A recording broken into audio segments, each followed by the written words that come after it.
हे dear students, आज हम हेमिकोर्डेटा phylum के बारे में जिक्र करेंगे। हेमिकोर्डेटा स्टार्ट करने से पहले आप सभी एक बात जान लीजिए कि जो एनिमल किंगडम है,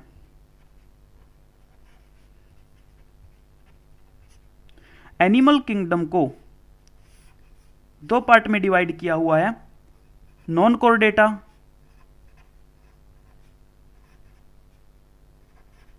एंड कोर्डेटा। अभी तक हम जितने भी फाइलम कर रहे थे वो सारे के सारे नॉन कोर्डेटा के अंडर आते थे, ठीक है।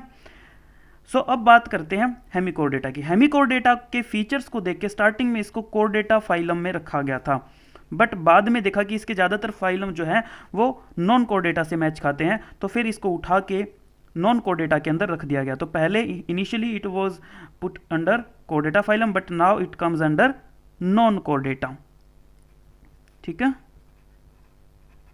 सो हेमिकोर्डेटा के अलावा नॉन कोर्डेटा की साइड टोटल, मतलब इसको अगर हम इंक्लूड कर लें हेमिकोर्डेटा को, तो नॉन कोर्डेटा की साइड टोटल 10 फाइलम आ जाते हैं, ठीक है। और एक फाइलम हो गया Chordata, so 10 and 1। So animal phylum में, एनिमल किंगडम में टोटल 11 फाइलम आते हैं बच्चों। ये बात समझ में आ गई आपको। अब हेमिकोर्डेटा के फीचर्स के बारे में हम डिस्कशन करते हैं। देखो, पहला पॉइंट तो आपको ध्यान रखना है कि ये जो है वर्म के जैसे दिखते हैं, कीड़े जो होते हैं कीड़ों के जैसे दिखते हैं, वर्म लाइक एनिमल्स हैं, और सारे के सारे जितने भी पाए जाते हैं सारे के सारे मैराइन एनिमल्स हैं। कोई भी फ्रेश वाटर एनिमल इनमें नहीं है, ऑल आर मैराइन।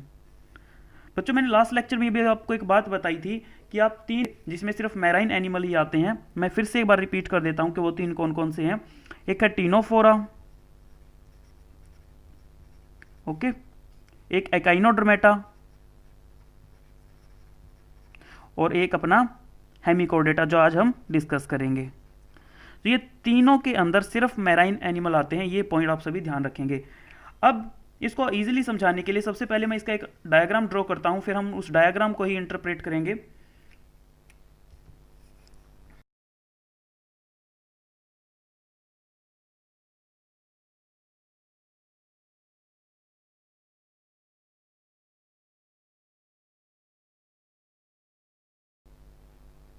तो ये कुछ ऐसा अपीयर होता है बच्चों।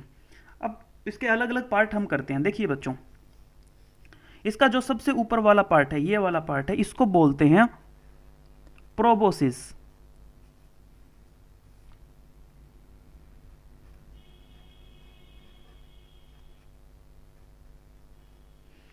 उसके बाद ये वाला जो पार्ट है इसको बोलते हैं कॉलर, और बाकी का जो पोर्शन बच गया इसका, बाकी के पोर्शन को बोलते हैं हम ट्रंक।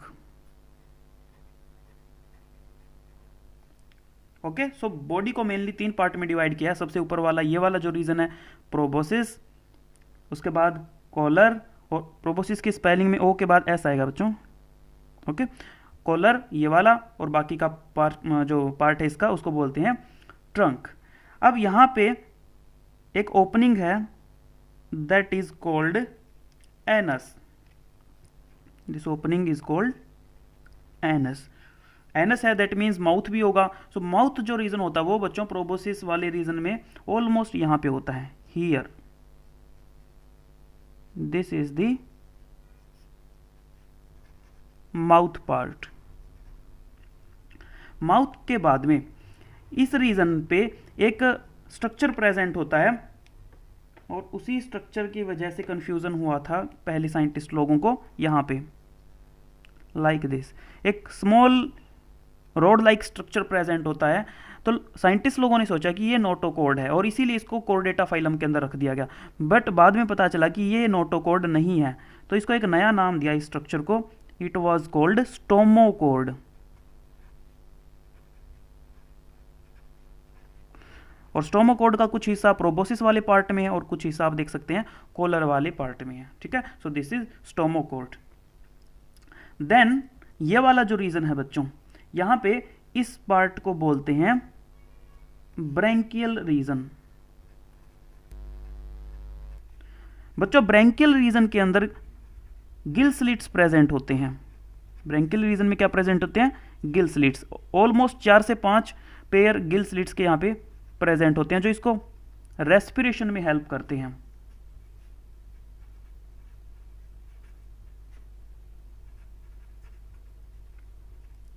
अब ये वाला जो पोर्शन है इसको थोड़ा सा और ढंग से बनाते हैं।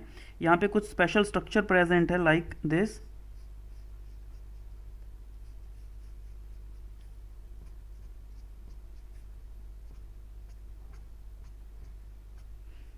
तो ये जो पोर्शन है बच्चों, इस पोर्शन को बोलते हैं हम, ये दोनों तरफ ऐसे ग्लाइडर से ओपन है, इनको बोलते हैं जेनाइटल विंग्स।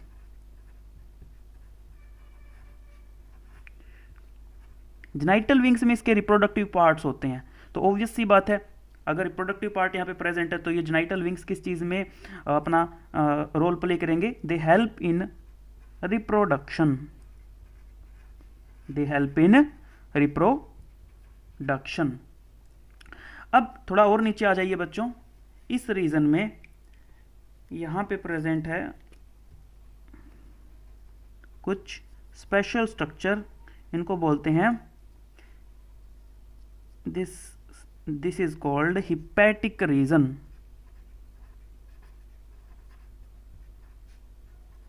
हिपैटिक रीजन बच्चों कुछ डाइजेस्टिव जूसेस सिक्रेट करता है, और उन डाइजेस्टिव जूसेस के कारण, let me right it first, digestive juice, जो डाइजेस्टिव जूस ये है, ये क्या करेगा? इसको डाइजेशन में हेल्प करेगा, फूड के डाइजेशन में।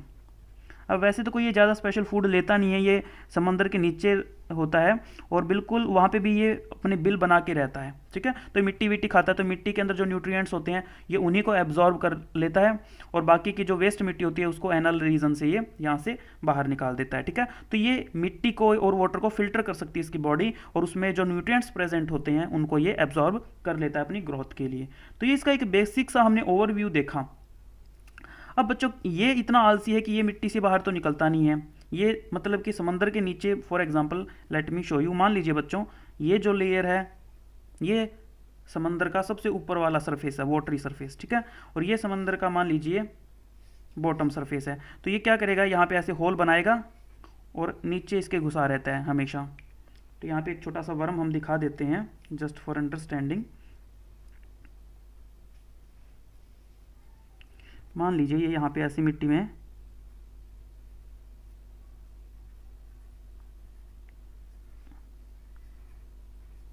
ऐसे घुसा हुआ है, मान लो इधर की तरफ इसका माउथ है और इधर की तरफ इसका एनस है। तो यहाँ पे ये देखो, इसका मैंने बताया ना, जो ये आगे वाला हिस्सा है, ये वाला जो हिस्सा है प्रोबोसिस वाला, यहाँ से ये मिट्टी को खोदता रहता है। इस रीजन का काम होता है मिट्टी को नीचे की तरफ खोदना, उसमें होल करना, ठीक है।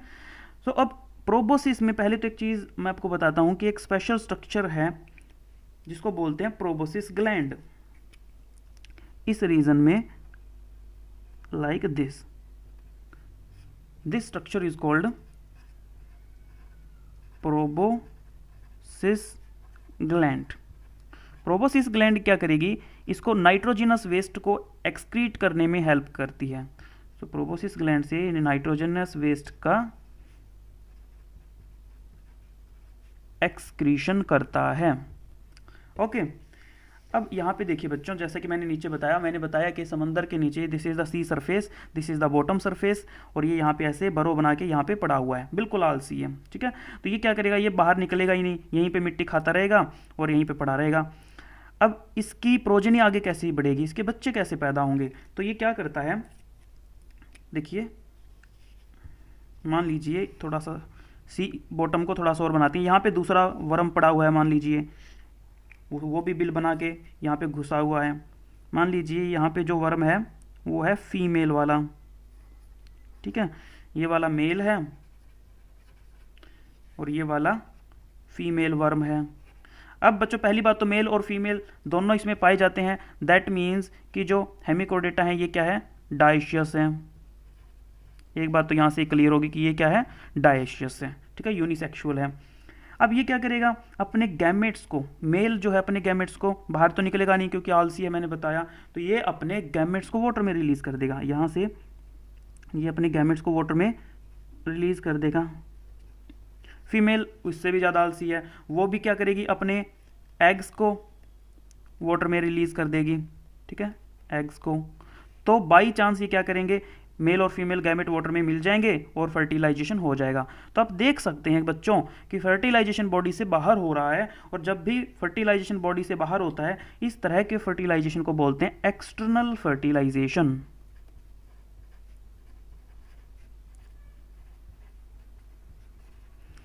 अब फर्टिलाइजेशन के बाद में जो जाइगोट बनेगा, जाइगोट धीरे धीरे मैच्योर होगा और वो बनेगा लार्वा। और जब लार्वा स्टेज प्रेजेंट होती है, अब ये मैंने बताया, इनसे जो जाइगोट बनेगा वो आगे लार्वा बनाएगा, और लार्वा से आगे फिर अडल्ट ऑर्गेनिज्म बनता है। जब भी लार्वा स्टेज का जिक्र हो तो आप इस तरह के डेवलपमेंट को बोलते हैं इनडायरेक्ट डेवलपमेंट। इस तरह के डेवलपमेंट को क्या बोलोगे? Indirect development. इसके अलावा कुछ और बातें आपको ध्यान रखनी है बच्चों, जैसे कि अगर आप इनके सर्कुलेटरी सिस्टम की अगर बात करोगे तो सर्कुलेटरी सिस्टम में आप ध्यान रखेंगे कि इनका सर्कुलेटरी सिस्टम ओपन टाइप है, इनके अंदर कोई भी ब्लड वेसल प्रेजेंट नहीं है। Open type circulatory system.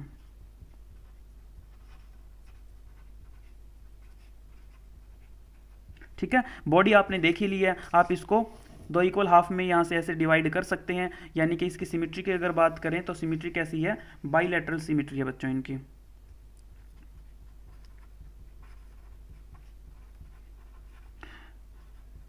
और इनके अंदर जाइगोट मतलब कि एम्ब्रियो स्टेज में 3 जर्म लेयर प्रेजेंट होती है, and that is the reason these are triploblastic.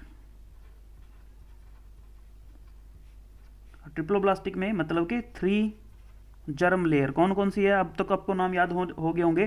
3 germ layer कौन सी होती है बच्चों? Ectoderm, mesoderm and endoderm. ठीक है, तो ये सारा का सारा कॉन्सेप्ट क्लियर हो चुका है हमारा। हाँ, सिलोम का जिक्र मैंने नहीं किया, सिलोम इनमें होती है तो दे आर सीलोमेट। ठीक है, तो ये सारे पॉइंट्स हमने कवर कर दिए हैं, बस एग्जाम्पल्स आपको ध्यान रखने हैं। सिर्फ 2 एग्जाम्पल बच्चों आपको इनके करने हैं। पहला एग्जाम्पल करना है, यहाँ पे लिख देते हैं एग्जाम्पल्स को, only 2 example.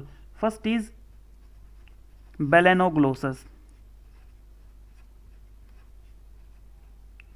And second is saccoglossus. Only 2 examples, दोनों के पीछे ग्लोसस लगा हुआ है, एक के आगे बेलेनो है, एक के आगे सेको है। So these 2 examples are very very IMP। So that's it. अब इसके बाद हम कोर डेटा स्टार्ट करेंगे बच्चों।